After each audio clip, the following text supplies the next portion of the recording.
Hola, bienvenidos a Conversaciones con Mario Alonso Puig.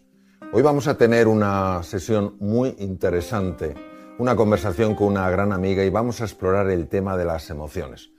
Emociones sobre todo cuando hay que hacer frente a desafíos importantes en nuestra vida. Estoy convencido de que ese relato que Marichu va a compartir con nosotros nos va a dar mucha luz a la hora de saber cómo afrontar estas situaciones, cómo afrontar estos desafíos con mayor ilusión, con mayor serenidad y con mayor confianza.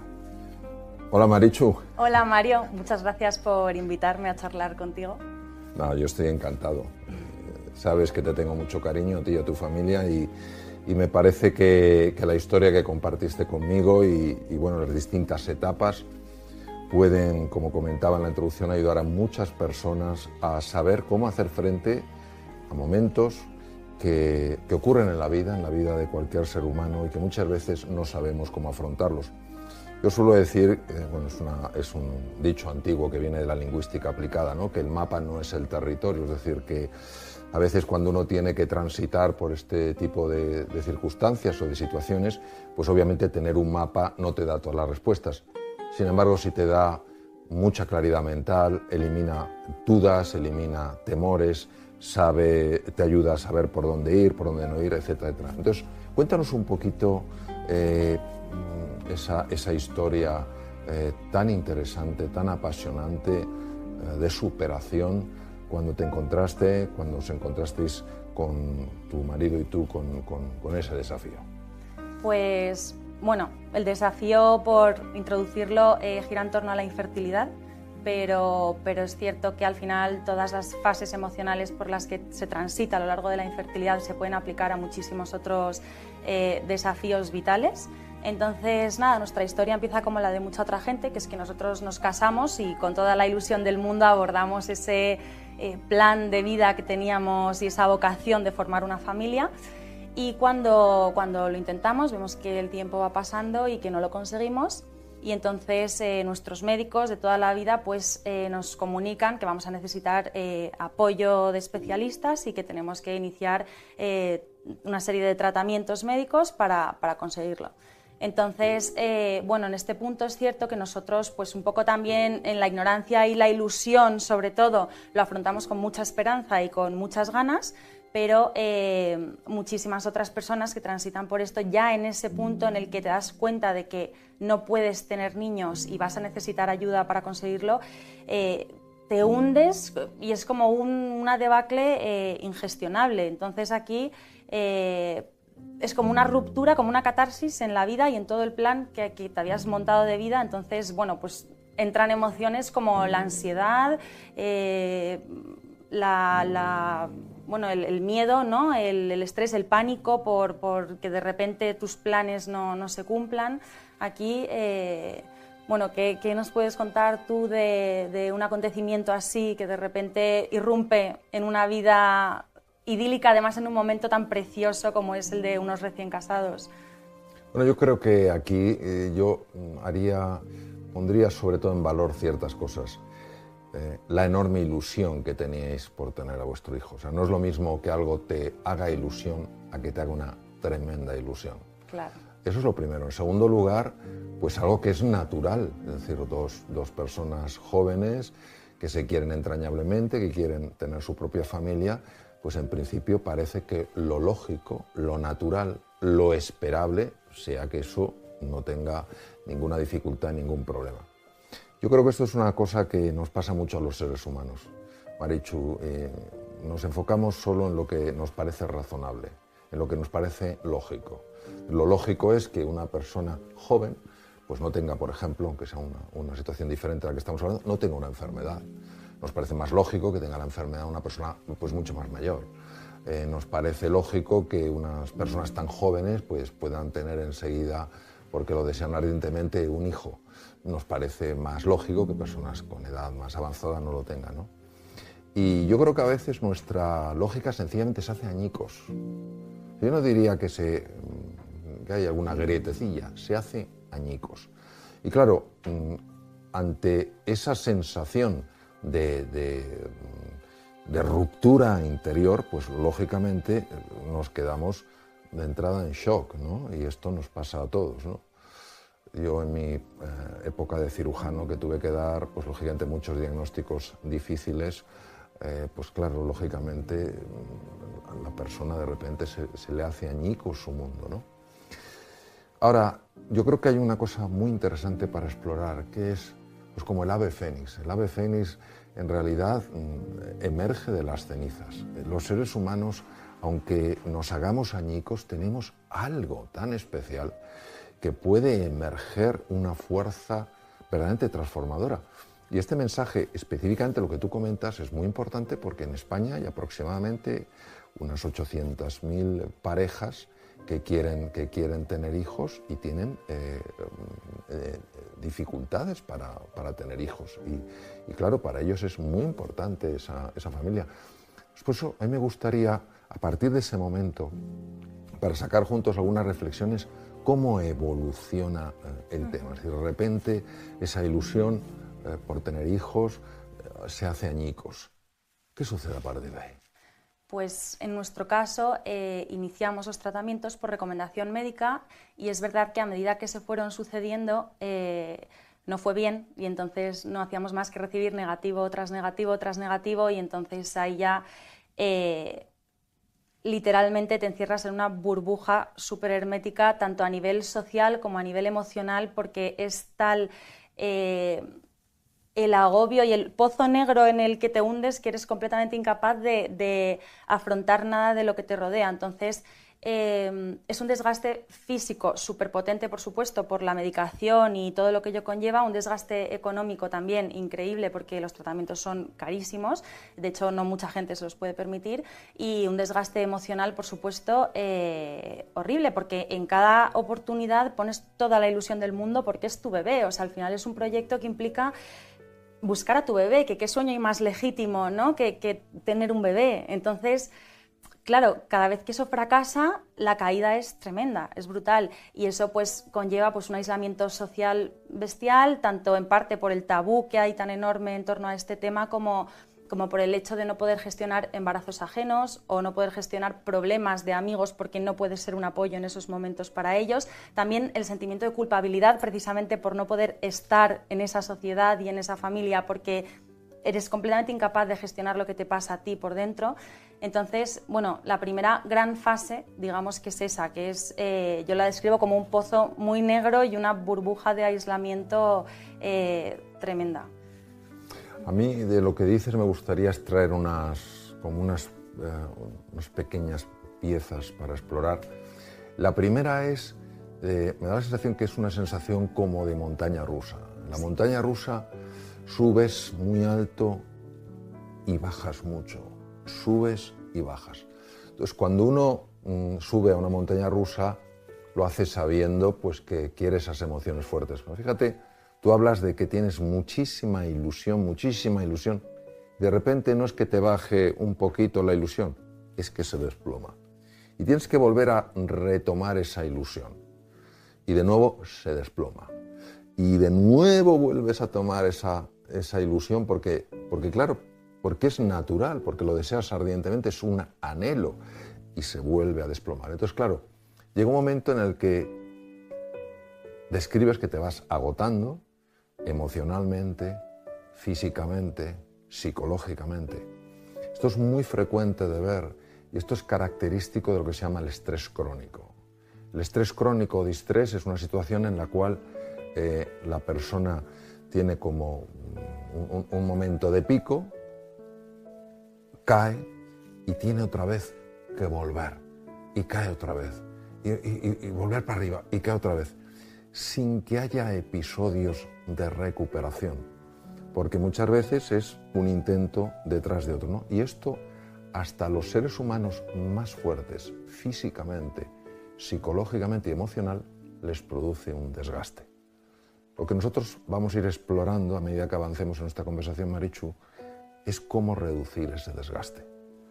Porque, claro, esto es como lo mismo que tú comentas, el tema económico, que es que lógicamente tiene una gran repercusión económica. Claro, eso tiene una repercusión física, mental, emocional y en algunos casos incluso en la propia relación de la pareja, relación con los demás. Nosotros vamos a explorar de qué manera ese desgaste lo podemos reducir. Por otra parte, hablas del desafío que implica la gestión emocional. Cuando se habla de emociones, a veces se habla de una forma muy banal. Ah, no te lo tomes tan a mal. Oh, bueno, esto ya no sé qué. Intenta. Y nos convertimos en personas que de forma muy superficial decimos a los demás cómo tienen que abordar las circunstancias hasta que nos toca a nosotros. Y cuando la emoción le embarga a uno, todo ese razonamiento intelectual, toda esa cognición apenas sirve, ¿no? Luego has comentado un tema que es muy frecuente de ver, que es el aislamiento. ¿Qué es lo que tú crees que lleva a ese aislamiento? Porque en el fondo la situación de no poder tener un hijo no es una cosa que le pase a una persona en el mundo mundial. Yo te digo, en España hay aproximadamente 800.000 parejas. Entonces, ¿a qué crees que se debe ese aislamiento? Casi como si uno no pudiera compartirlo, como si la sociedad no estuviera preparada para acoger eso, pero como lo acoge una sociedad que apoya, que estimula y que acompaña. ¿A qué crees que se debe eso? Pues mira, por un lado yo creo que hay un gran componente personal propio, que es que es tan complicado de gestionar esa carga emocional tan inmensa que nos invade, que yo creo que nos aislamos por incapacidad precisamente de autoentendernos, de entendernos a nosotros mismos y de gestionar lo que sentimos. Eso por una parte.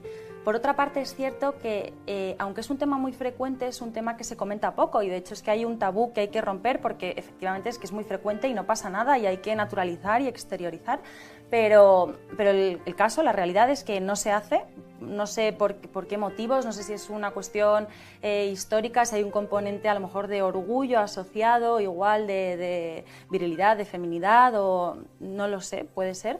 Y la cuestión es que no se comenta. Pero es cierto que una vez se hace, el alivio es tal, porque es que la carga que te quitas de encima, ya suficiente dolor se carga como para encima llevarlo en secreto, que es el doble de carga.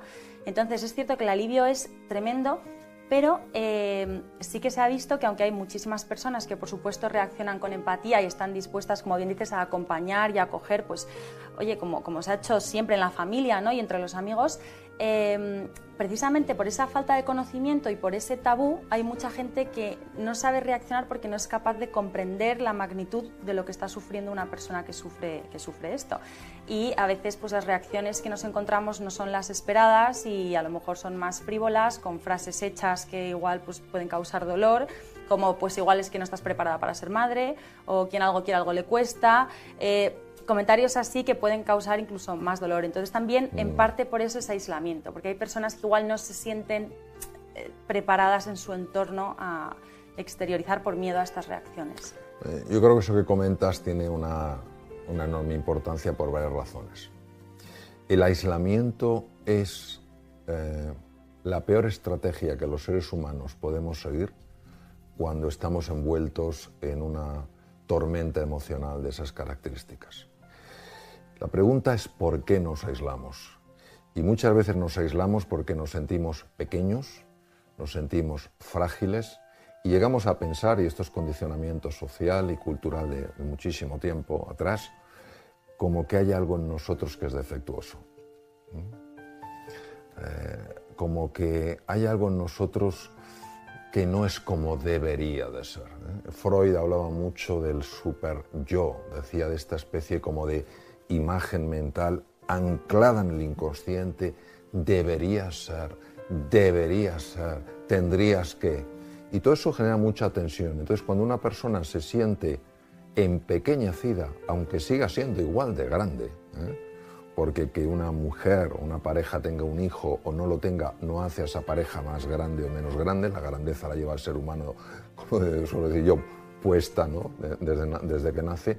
Pero es cierto que ese aislamiento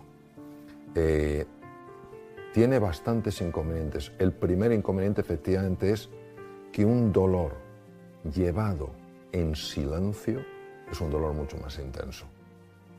En segundo lugar, que las personas al ver pues esa falta de comunicación muchas veces queremos hacer algo, y esto es sobre todo especialmente característico de algunas personas. Hay que hacer algo, hay que resolver algo, y posiblemente lo único que en ese momento tú esperas, tú deseas, es proximidad, cercanía y apoyo. Es decir, sentirte comprendida, sentirte escuchada, no que te venga nadie a adoctrinar, a soltar una lección, a decirte es que debería estar, o tendrías que conformarte, o mira las cosas estupendas que hay. No, eso puede tener muy buenas intenciones, pero yo suelo decir que a veces las mejores intenciones van a acompañar de pésimos resultados. Entonces, hay que tener mucho cuidado con eso, porque me decía uno de mis hijos, decía, papá, cuando hables con padres, diles que nos digan menos lo que tenemos que hacer y que nos escuchen un poco más. Entonces, mi pregunta ahora sería la siguiente, Marichu. Cuando tú estabas en esta situación, estabais como pareja en esta situación de tormenta emocional, ¿hubierais agradecido que alguien realmente os preguntara, deseando honestamente conocer, no para rebatir con una contestación? Sin duda, y de hecho es que en el momento en el que nos abrimos y compartimos, nosotros tuvimos la enorme suerte de encontrar esas personas que sí que preguntaban con interés verdadero, con escucha activa y de verdad poniendo el hombro para que lloráramos, y se agradece que fue pues nuestro pilar, porque al final es que evidentemente la pareja, aunque sufre mucho, también estos temas y este sufrimiento bien gestionado es una herramienta muy poderosa de unión también de la pareja. Entonces nosotros es cierto que entre nosotros nos apoyábamos un montón, pero necesitas también un apoyo exterior, claro, y sin duda lo agradecimos con todo el corazón, sí, sí. O sea, eso es importantísimo. Es muy importante aquí señalar que, y aquí vamos a entrar en un tema más de fisiología, aunque no tenga una relación directa con lo que estamos hablando, pero en general, hoy se ha demostrado que cuando dos personas o varias personas están realmente conectadas, hay una liberación de una hormona llamada oxitocina.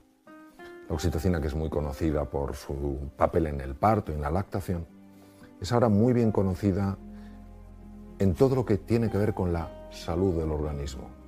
La oxitocina, por ejemplo, es una de las pocas hormonas que puede desactivar los núcleos amigdalinos que están en el cerebro, que son responsables del miedo.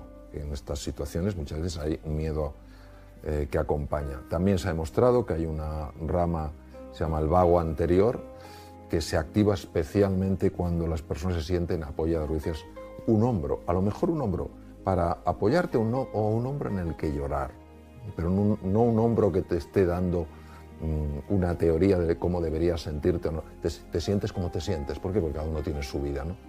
Es fascinante porque el vago anterior se ha visto que regula la función cardíaca, y esa regulación de la función cardíaca lleva a lo que se llama la coherencia cardíaca, la cual a su vez es capaz de estabilizar un montón de sistemas y de tejidos, ¿no? Entonces yo creo que esta es una primera conclusión, propuesta que podríamos hacer, si te parece, ¿no?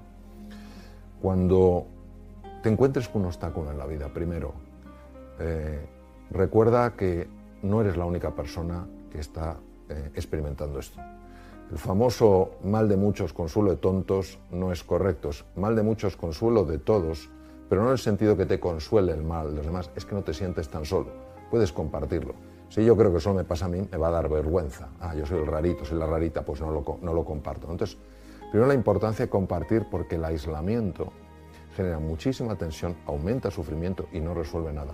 En segundo lugar, evitar ponernos a dar consejos a los demás. Es decir, podemos hacer propuestas, pero no, tú deberías estar, oye, si tal, cual, no. Porque el mundo emocional de una persona es un mundo muy íntimo y desde fuera no podemos realmente saber lo que está sucediendo. Bueno, entonces, tú ya nos has abierto un espacio ahí muy interesante para entender ciertas cosas. ¿Cómo sigue avanzando la situación del tema? Pues nosotros cuando terminamos ese primer tratamiento en el que se fueron sucediendo los negativos, y una vez rompimos nuestra burbuja de aislamiento social, como acabamos de comentar, y decidimos compartirlo, lo cual nos supuso pues un apoyo enorme, decidimos intentarlo una segunda vez. Nos hicieron una serie de pruebas médicas en las cuales se descubrieron pues, que mi marido y yo éramos incompatibles genéticamente, lo cual pues, nos supuso un drama, o sea, eso fue el inicio un poco del duelo que transitaríamos más adelante, porque eso ya limitaba mucho nuestras posibilidades, pero el caso es que con pauta médica supuestamente nuestras probabilidades de éxito eran altas, entonces lo intentamos una segunda vez, pero las oportunidades se fueron sucediendo y lo mismo, negativo, negativo, negativo. Entonces en ese momento ya llegamos a un punto de agotamiento extremo. Decidimos que nos habíamos consumido ya del todo, a nivel emocional sobre todo, a nivel físico y a todos los niveles. Nos habíamos alejado mucho también de Dios, que para nosotros era importante, ¿no? de nuestra fe y de nuestras creencias. Habíamos perdido mucho tiempo de pareja de grandísimo valor, porque el tiempo que se va no vuelve y al final la infertilidad absorbe tanto que es que todo gira en torno a eso, con lo cual la vida se consumió todo ese tiempo. Y decidimos transitar un duelo y asumir que igual había llegado el momento de reconocer pues, que posiblemente no llegáramos a ser padres nunca y que no pasaba nada y que teníamos la enorme suerte de habernos encontrado el uno al otro, que en la vida hay que poner más el foco en todo lo que tenemos y no solo en lo que nos falta, reencontrarnos un poco con Dios, con nuestra fe y soltar un poco parte de esa carga y de esa cruz que cargábamos y ponerla en sus manos y confiar en que lo que tuviera que ser, será también. Y sobre todo pues dejar de compararnos con los demás y ser felices en nuestro día a día y en nuestra vida y recuperar un poco nuestras vidas.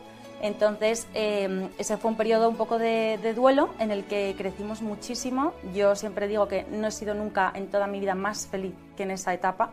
O sea, cuando decides soltar algo tan inmenso como el sueño de ser madre y recuperar tu felicidad basándola en nada y a la vez en todo, que es todo lo que tienes, pero sin ponerlo en un foco en concreto. Y nada, y en ese momento decidí abrir una cuenta de Instagram para comunicar pues, todo esto, para compartir todo esto con gente que pudiera estar pasando por lo mismo. Es curioso porque hay una gran diferencia, una gran distinción entre lo que es la aceptación y la resignación. La resignación es un resentimiento encubierto y nunca te puede dar sensación de felicidad, porque tienes el aguijón ahí metido. Pues llega un momento en que te das cuenta de que, claro que para ti la maternidad, para ti, para tu marido, la maternidad es muy importante, no es lo único que cuenta. Y de alguna manera había habido una absorción completa en la maternidad que había, se había convertido en el centro de toda vuestra vida, en el centro de toda vuestra existencia. En ese momento dijiste, bueno, claro que es muy importante, no es el centro de toda nuestra existencia. Hay muchas cosas por las que merece la pena vivir, nuestra relación, nuestro amor, nuestra salud, mil cosas, ¿no? Esa toma de perspectiva es lo que se llama aceptación. Entonces, aceptas y decir, asumes una realidad, la realidad es que de momento no me puedo quedar embarazada, pero también te abres a la existencia de una realidad todavía más poderosa, ¿no? Que es, esa realidad más poderosa es, oye, tenemos una relación extraordinaria y hay un montón de cosas maravillosas. Fíjate que en ese sentido, cuando se produce la aceptación, que es la parte final del duelo, nos invade una enorme serenidad, una enorme paz interior. De esto hablaba mucho la psiquiatra suiza Elisabeth Kubler-Ross, ¿no? Que trabajó mucho el proceso de duelo. Aceptar es asumir esta realidad como una parte de una realidad mucho más amplia. En lugar de quedar totalmente atrapados en algo que puede llegar a convertirse en una obsesión que drena toda la energía, drena todos los recursos, parece que no hay otra cosa en la vida. Y así nos puede pasar que perdamos la perspectiva de un montón de temas importantes. Has mencionado otro punto, para mí es muy relevante, para mí la vida espiritual es muy relevante, el alejamiento de Dios inicial. Cuando una persona está experimentando una situación muy dura desde el punto de vista emocional, en el proceso de duelo hay una fase que se llama la fase de la ira. Tienes que buscar algún culpable. Obviamente una persona con una fe profunda, automáticamente busca un culpable en tú que lo puedes todo, ¿cómo no haces nada? Yo suelo decir que a Dios le echamos un montón de culpas, un montón de cosas y le reconocemos muy poco. Entonces, cuando tú en ese momento aceptas la situación y aceptas que sigues teniendo una vida maravillosa, esto es muy importante porque a veces en nuestra sociedad transmitimos mensajes como: si no tienes un hijo, entonces... No, por favor, o sea, una persona tiene una riqueza interior excepcional. Todo ser humano es hijo de las estrellas, hijo del universo. Entonces, en ese momento esa ira es muy evidente y también nos invita a ejercer la compasión. ¿Qué quiere decir la compasión? Que cuando una persona lo está pasando mal, por la razón que sea, no esperemos que esté en el momento más dulce, ni su conversación sea la más fluida y la más entrañable. Esperemos que esa persona, esa irritación, esa ira que tiene, que es natural por nuestra condición humana, cuando la vierte sobre nosotros, no hay nada personal. Y si nosotros devolvemos lo mismo que recibimos, no podemos ayudar. La compasión es la comprensión del dolor que está experimentando una persona, que lo expresa como puede, ¿no? Y la voluntad de reducir ese dolor. ¿Cómo se reduce ese dolor? En primer lugar, no reaccionando, en silencio, comprendiendo y estando.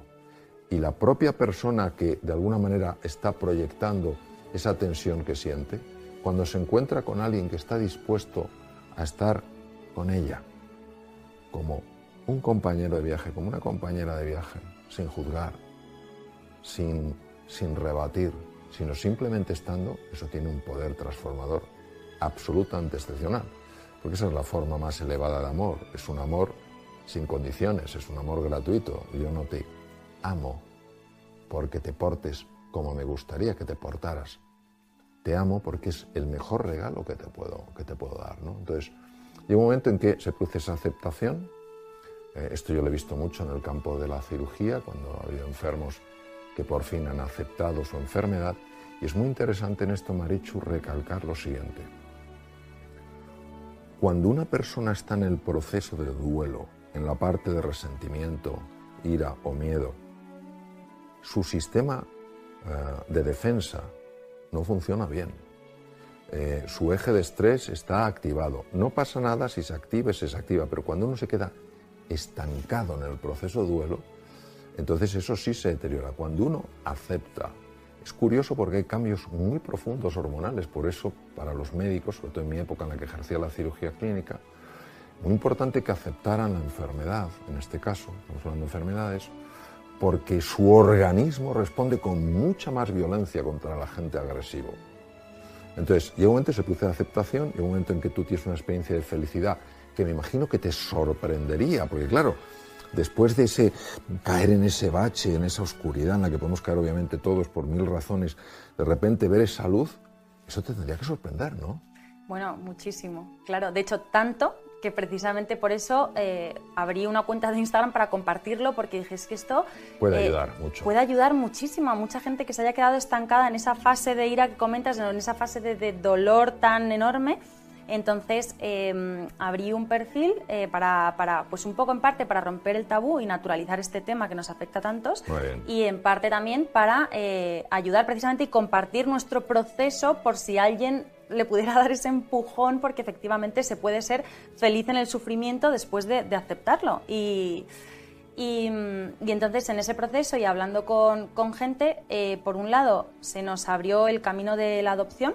De repente, o sea, no lo teníamos en mente, pero una vez terminado ese proceso de duelo, lo pusimos sobre la mesa y nos encantó y se convirtió en algo súper vocacional en lo que pusimos todas nuestras energías.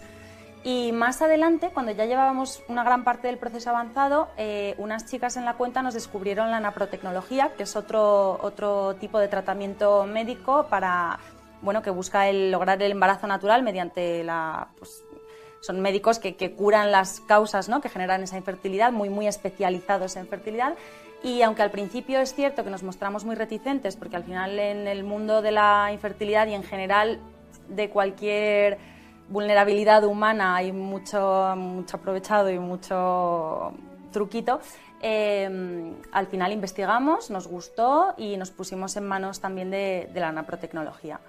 Y es cierto que durante ese proceso, para nosotros, aunque ya habíamos transitado ese duelo y habíamos alcanzado esa felicidad que comentas y esa paz, también fue súper terapéutico compartir lo que habíamos vivido con personas que también habían vivido lo mismo, que es un poco lo que comentabas también al principio, el mal de mucho, consuelo de todos, bien entendido, y yo creo que así ha sido también para las personas que nos han leído, bueno, y viceversa, o sea, ha sido muy mutuo, y ahí sí entra también un componente de consejo, pero de parte de una persona que lo está viviendo igual y por lo tanto es más ayuda que no adoctrinamiento.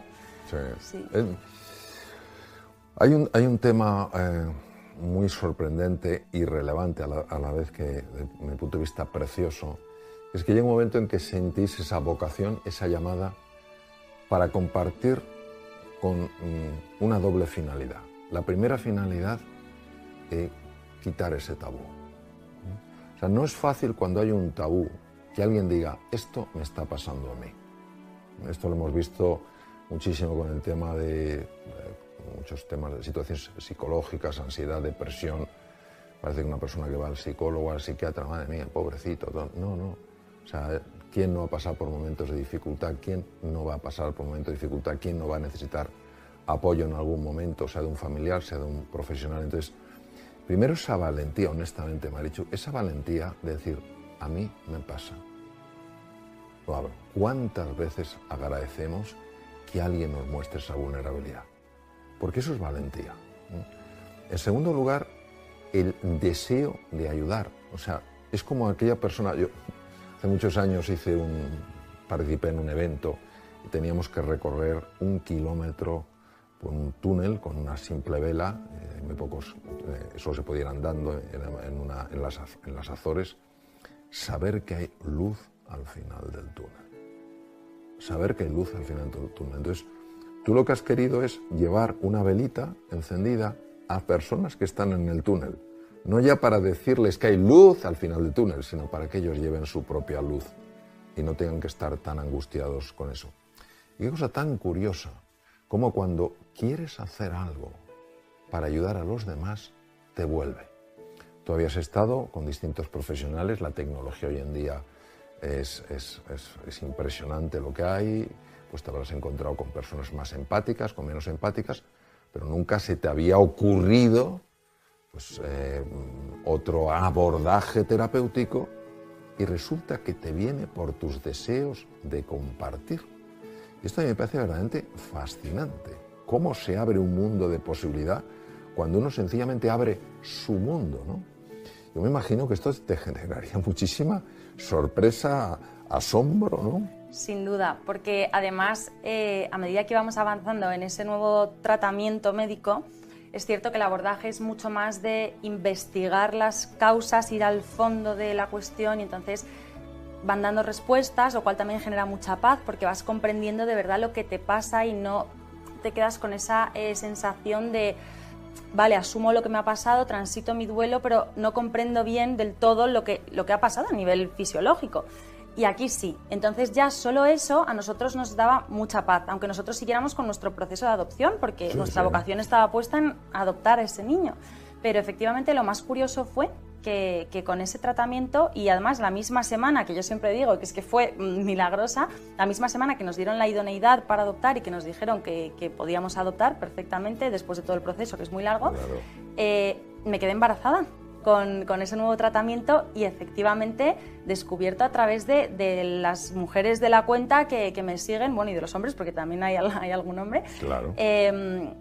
Y efectivamente yo siempre digo que Juanito es hijo de todos y es hija de todas las que están ahí porque nunca le hubiera tenido en brazos de no ser por ellas.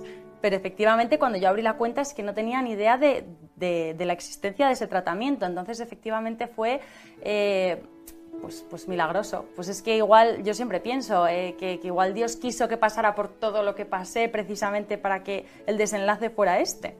Al final, que en darte, recibes. Sí, los momentos más difíciles de la vida, hay veces en las que es muy fácil caer en la desesperanza.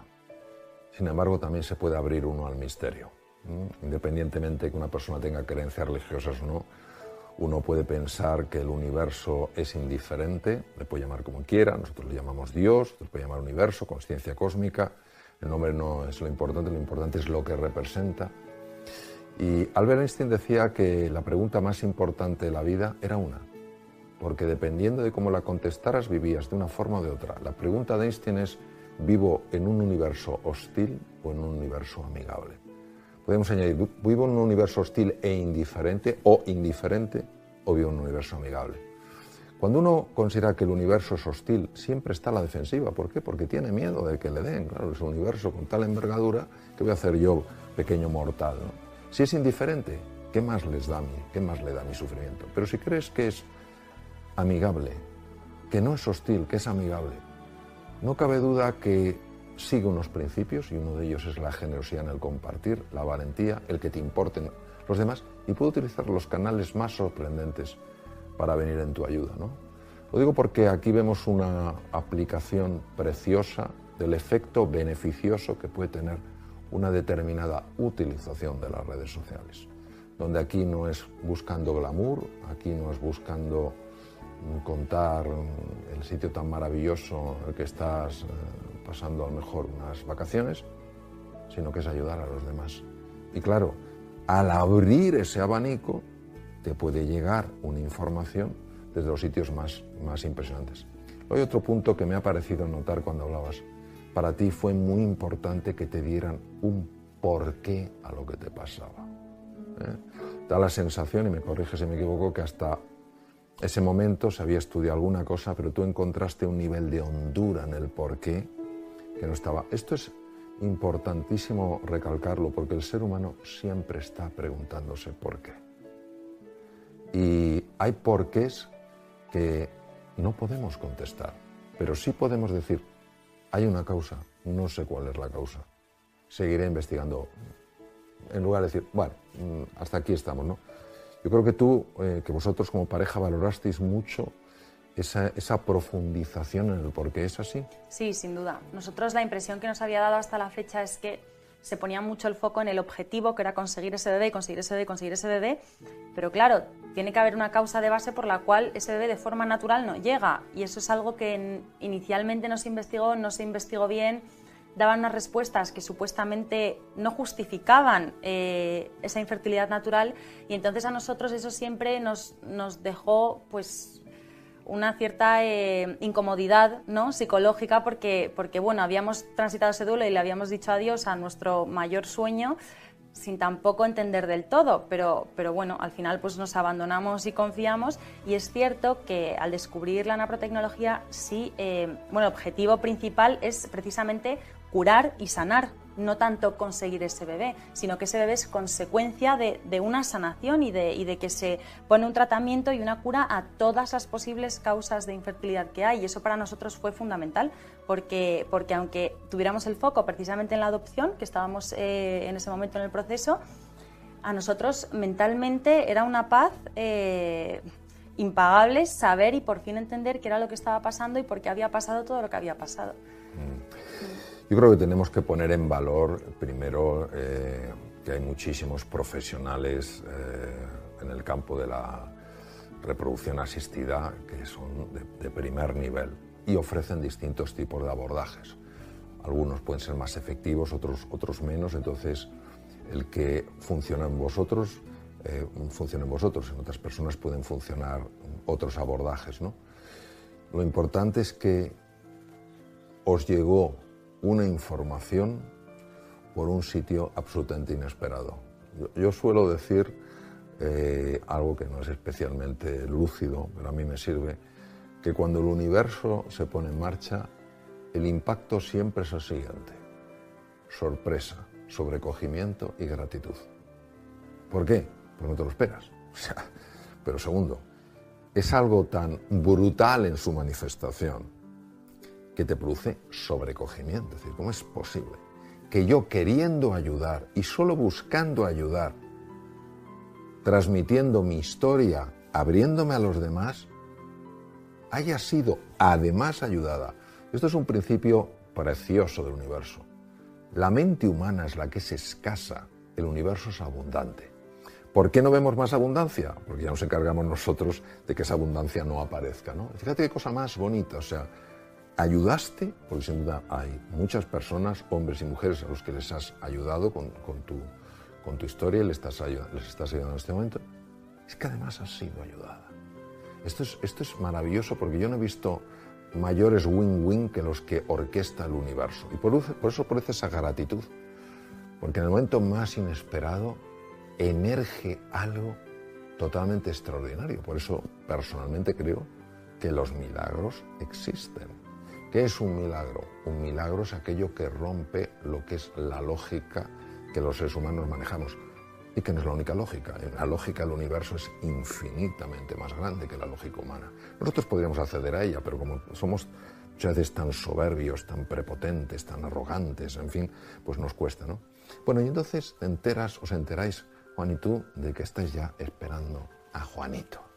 Sí. ¿Y qué sucede a partir de ese momento? Pues lo primero de todo, apoteósica la alegría tan inmensa que normalmente la gente espera sus 3 meses de rigor para comunicarlo, y yo cogí el listín telefónico y llamé absolutamente a nadie, a todo el mundo. Obviamente lo compartí pues con la comunidad de Instagram, porque como digo, Juanito era niño de todas. Sí. Y luego sí que es cierto que entramos en una fase, que esto le pasa a absolutamente todo el mundo que ha transitado por esto, de miedo. Miedo. De que eso falle, ¿no? De miedo. Ahora que hay esperanza y ahora que vemos la luz al final del túnel, todavía queda un largo camino por recorrer, porque al final los embarazos son muy complicados y también a la vista está pues, que puede pasar cualquier cosa. Entonces, el miedo. Y además el miedo que acompaña los 9 meses hasta el mismísimo final. ¿Y a ti te parece natural ese miedo o no? Hombre, sin duda, porque al final es precaución. Claro. Yo creo que cuando hablamos de emociones, tenemos que hablar con un enorme respeto acerca de determinadas emociones. Entonces, el miedo es una emoción que acompaña al ser humano a lo largo de toda su vida. Y el problema es cuando el miedo es lo que domina nuestra vida. Aquí había 2 elementos. Por una parte, la ilusión, y estoy convencido que la confianza. Y por otro lado, el miedo. Reconocer el miedo no es ninguna vergüenza. Hace muchos años, uno de los mejores comandantes de líneas comerciales americanas le preguntaron, bueno, estos aviones inmensos, le preguntaron qué sentía al despegar y dijo miedo. Y una de las personas que le entrevistaba dijo, ¿pero cómo va a tener usted miedo? Dijo, claro, yo tengo el miedo. Yo tengo miedo, pero el miedo no me tiene a mí. O sea, el miedo es natural. O sea, vuestra ilusión se ha hecho realidad, estás embarazada, estáis esperando un niño y es lógico tener ese miedo. Lo digo por lo siguiente. El gran Carl Gustav Jung, probablemente uno de los, para mí, de los psiquiatras más lúcidos que han existido, no digo que su vida fuera perfecta, pero tenía unas intuiciones realmente geniales, dijo: lo que se resiste, persiste. Cuanto menos queramos compartir ese miedo, cuanto más luchemos contra ese miedo. Yo no tendría que tener miedo, porque tendría que no sé qué tal cual. Todo eso incrementa el miedo. Decía el gran Rumi, el místico del siglo XII, decía en casa de huéspedes, dales la bienvenida a todos, porque son mensajeros enviados del más allá. ¿Estás aquí? Miedo, bienvenido. Es natural. He esperado mucho tiempo esto. Ahora tengo mi inquietud. Es normal. No se trata de someter el miedo, no se trata de no deberías estar aquí. Esto es una estrategia totalmente errónea. ¿De acuerdo? Es parte de lo que siento, es normal, es natural. También tengo la alegría y la confianza. Es decir, en mi casa de huéspedes no solo está el miedo, está la alegría y está la confianza. Ahora bien, si no dejo entrar al miedo, entonces tengo un problema. Bueno, seguimos con esta historia fascinante. ¿Y qué sucedió después?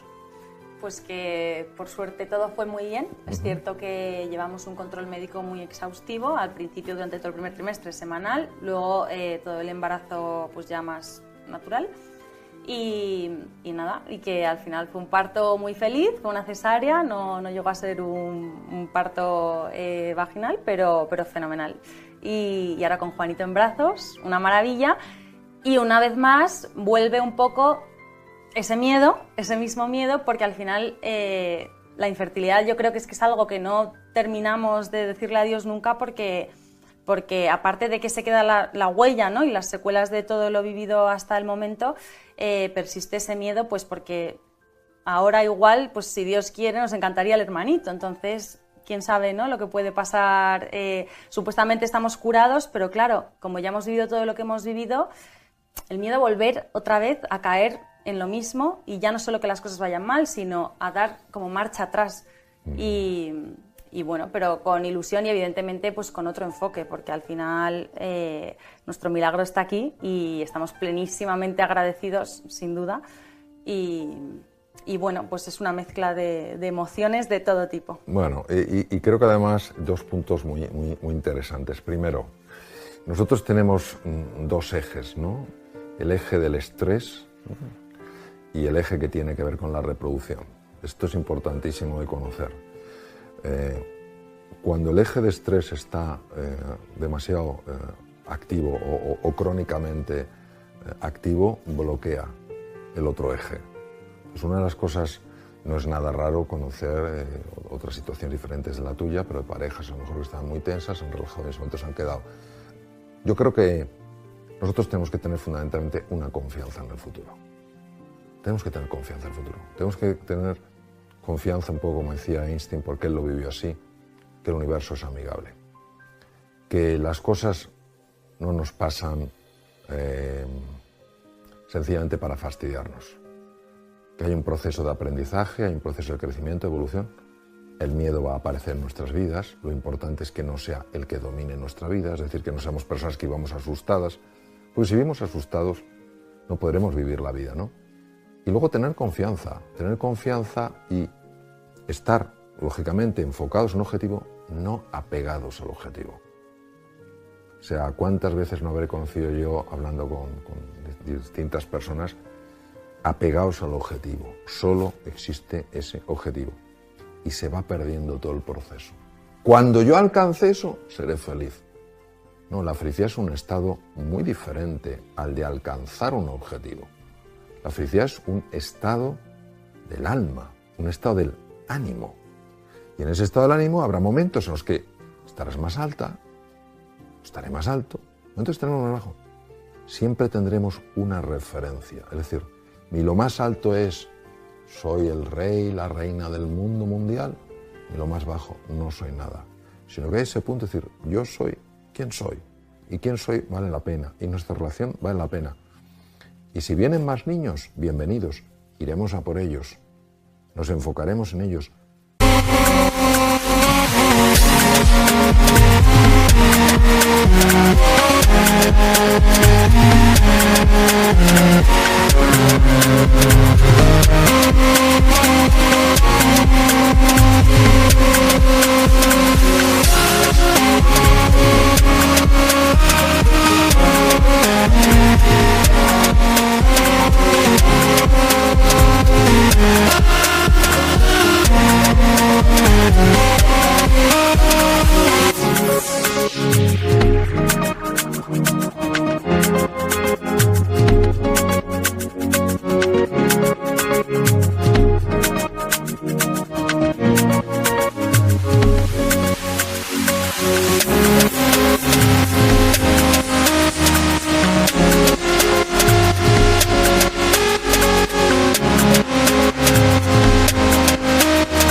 Haremos de ese objetivo toda nuestra vida, ¿no?